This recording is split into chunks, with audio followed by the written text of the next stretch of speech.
from a macroeconomic perspective, cybersecurity is a very big area. How do you see that? I mean, how big is cybersecurity for corporations? There's two ways that this is extremely important to Cisco. From the macroeconomic perspective, security is important for things that you value.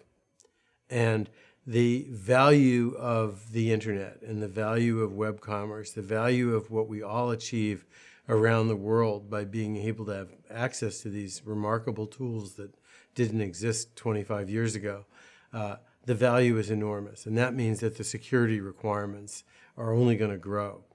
For every one of our customers, knowing that they can count on their infrastructure being there when they need it is absolutely critical. I was talking to one of our account managers who works with Woolworths in Australia, and he said from Woolworths' standpoint, the thing they always know is that the store needs to open in the morning.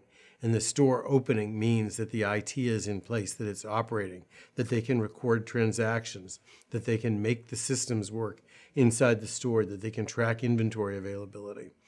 And so it's critical for the operations of all our customers that their infrastructure not be brought down. So from the standpoint of our customers, that's why we invest so much in building end-to-end security. We have to secure the endpoints, we have to secure the network itself, and we have to secure the cloud. And we are the world's biggest internet security company, although since it's not our only business, we're often not recognized that way. But people invest in our infrastructure because they know that we can provide them solutions that are going to be the safest in the world and protect their infrastructure. Second, we have to worry about that ourselves.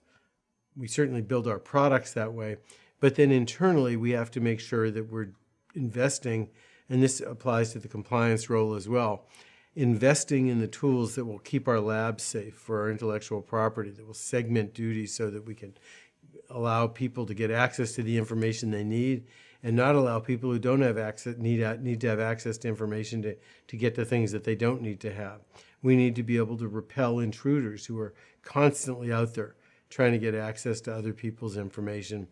And we have to make sure that our systems are going to stay up and running so we can continue doing our business.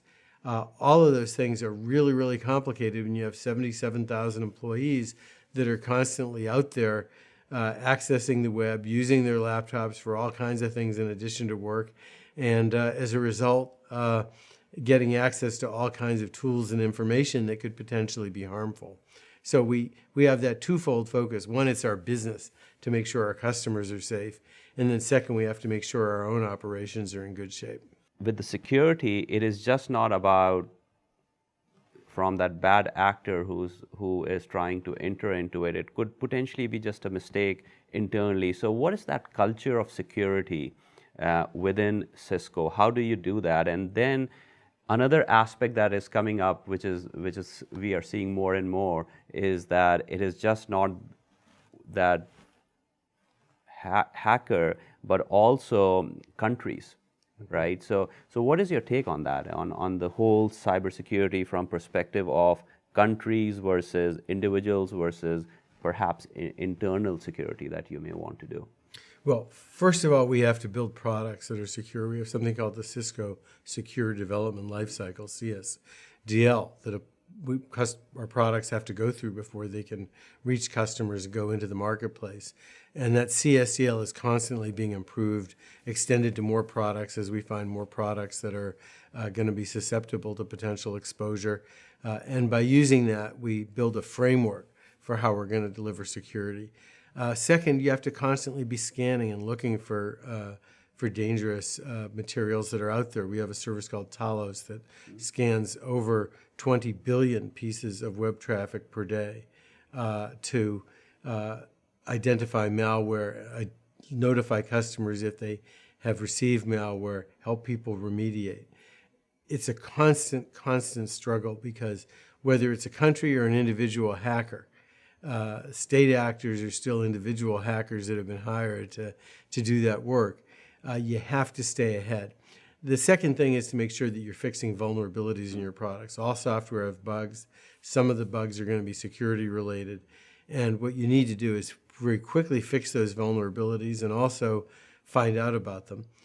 We do a lot to try to learn about any vulnerabilities. It's been frustrating to see that some governments around the world like to hold on to vulnerabilities and potentially exploit them if they need to for their own defense purposes, and I suppose some may be for offense, because the longer a vulnerability stays out in the wild, the more likely it is that somebody who wants to steal something or has other nefarious purposes will find it. So from a policy standpoint, we work hard to find out what those vulnerabilities are and fix them. From a product standpoint, we introduce the product life cycle as a gate on bringing products to market.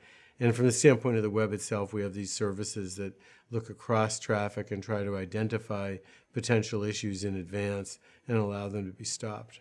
Thank you very much, Mark. It has been a pleasure to be here with you and talking about some of the topics that is so relevant in today's world. Thank you very much for your time. Really appreciate it. It's a pleasure to see you, and it's great to work with Thomson Reuters. Thomson Reuters is really a remarkable company that provides a lot of value to Cisco every day as well.